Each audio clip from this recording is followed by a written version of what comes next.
Hello दोस्तों, study class में आपका स्वागत करते हैं। जिसमें आज हम लोग को पढ़ना है हम लोग को सिकंदर यानी कि यूनानी आक्रमण। ठीक ना, यूनानी आक्रमण। तो सबसे पहले कुछ जान लेते हैं। यूनानी आक्रमण में सिकंदर जो है एक मकदूनिया का शासक था जो फिलिप द्वितीय का पुत्र था और फिलिप जो है फिलिप सिकंदर का पिता था। देखिए, फिलिप सिकंदर का पिता था। सिकंदर के पिता 359 ईसा पूर्व में मकदूनिया का शासक बना, जिसकी हत्या 329 ईसा पूर्व में कर दिया गया। ठीक है ना।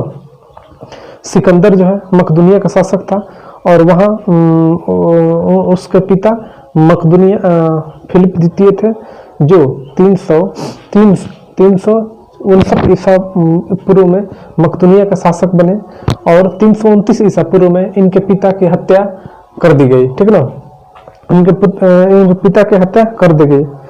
सिकंदर 329 ईसा पूर्व में 20 वर्ष की आयु में, सिकंदर जो है 329 ईसा पूर्व में 20 वर्ष की आयु में ही सिकंदर 329 ईसा पूर्व 20 वर्ष की आयु में ही मकदूनिया का शासक बना। और ये सिकंदर जो है विश्व विजेता बनना चाहता था। ठीक ना। देखिए, सिकंदर 329 ईसा पूर्व में 20 वर्ष की आयु में ही, ठीक है ना, 20 वर्ष की आयु में सिकंदर मकदूनिया का शासक बन गया, मकदूनिया का शासक बना। ठीक, वह अरस्तु का शिष्य था।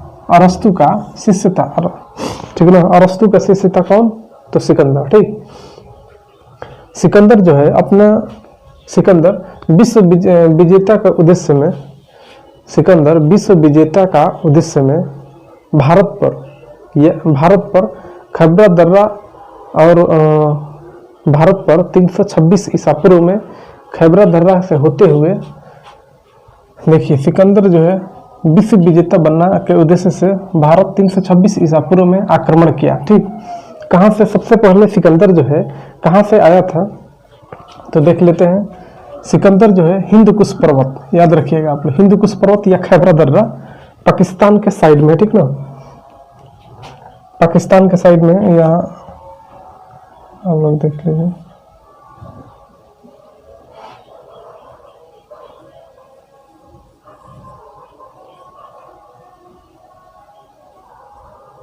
जो भी आते थे पाकिस्तान की साइड और से इधर से, सिकंदर भी विश्व विजेता खैबर दर्रा के पास, खैबर दर्रा से इधर से आक्रमण किया। ठीक है ना। 326 ईसा पूर्व में सिकंदर जो है खैबर दर्रा से आते हुए पार किया भारत में। सबसे पहले सिकंदर जो आया, सबसे पहले तक्षशिला पहुंचा था। ठीक ना,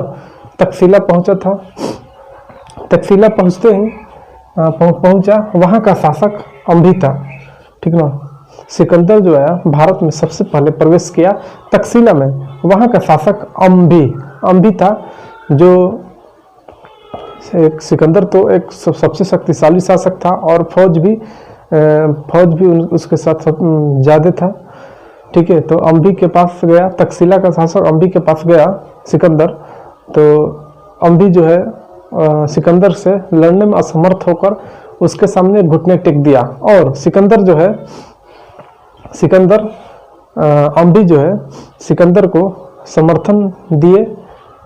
भारत में कैसे कैसे फिर आगे युद्ध कर रहे हैं। ठीक ना। देखिए, अम्भी जो है भारत आ गया तथा सबसे पहले तक्षशिला पहुंचा। तक्षशिला का वहां का शासक कौन था? तो अम्भी था। ठीक ना। सिकंदर के सामने अपने घुटने टेक दिया और सिकंदर की मदद की। ठीक ना।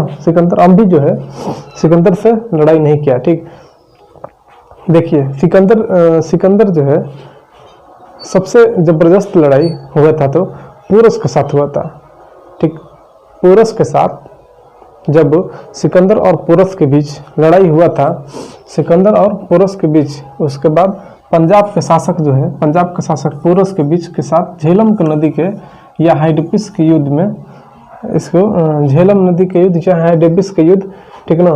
पोरस और सिकंदर के बीच हुआ था। ठीक, सिकंदर और पोरस, देखिए पोरस भी बहुत योग्य शासक था, लेकिन सिकंदर जो है एकाएक लड़ाई में पोरस को हरा दिया। ठीक, और सिकंदर पोरस को साहसी देखते हुए भी उसको अपना साम्राज्य फिर से लौटा दिया, और पोरस जो है सिकंदर को पोरस भी समर्थन किया। ठीक ना, लेकिन पोरस हार गया था, और उसके बाद भी सिकंदर जो है अब उसका राजपाट दे दिया, और पोरस जो है सिकंदर का समर्थन भी किया।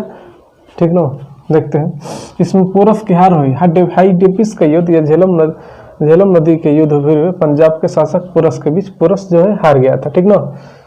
सिकंदर की सेना उसके बाद आया था। सिकंदर की सेना सिकंदर की सेना ब्यास यानी कि ब्यास नदी के पार एक सबसे योग्य शासक रहते थे।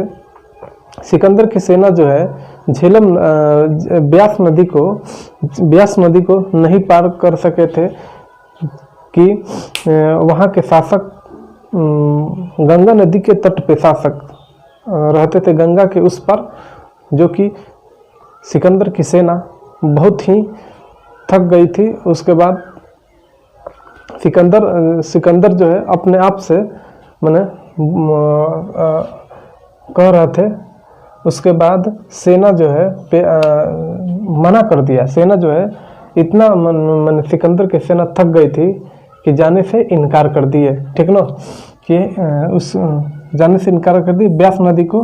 ठीक ना, ब्यास नदी को नहीं पार कर सके। सिकंदर भारत में मात्र 19 माह रुका था। सिकंदर जो है भारत में मात्र 19 माह ही रुका था। ठीक, और 325 ईसा पूर्व में वह वापस लौट गया। 325 ईसा पूर्व में वो वापस लौट गया।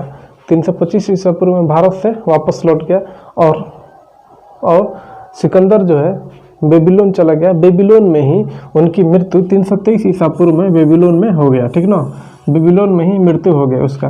ठीक, बेबीलोन में ही मृत्यु हो गया किसका, तो सिकंदर का। ठीक ना।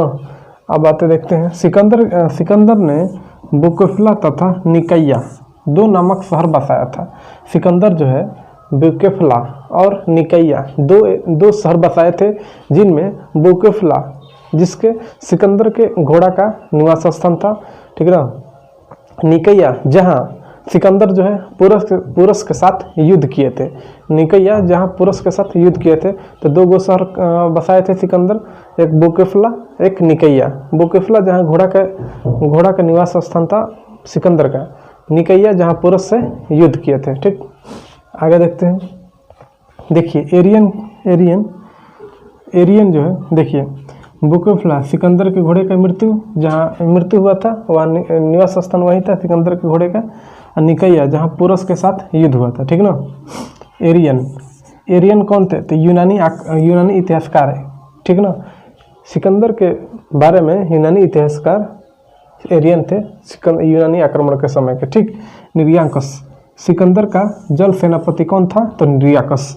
सिकंदर का जल सेनापति कौन था, तो निर्याकस था। ठीक ना, निर्याकस।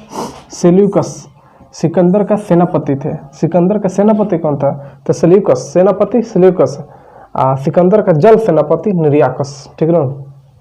अब देखते हैं सिकंदर की जीवनी किसने लिखा था, तो ओनोसेक्रेटस ने। इसको याद रखिएगा। ठीक ना, सिकंदर की जीवनी किसने लिखा था, तो ओनोसेक्रेटस ने। ठीक ना, सिकंदर की जीवनी ओनोसेक्रेटस। ठीक, अब आते हैं सिकंदर का भारत पर आक्रमण मूल कारण क्या था, धन की प्राप्ति था। इसी को भी याद रखिएगा। ठीक ना, सिकंदर भारत पर आखिर क्यों आक्रमण करना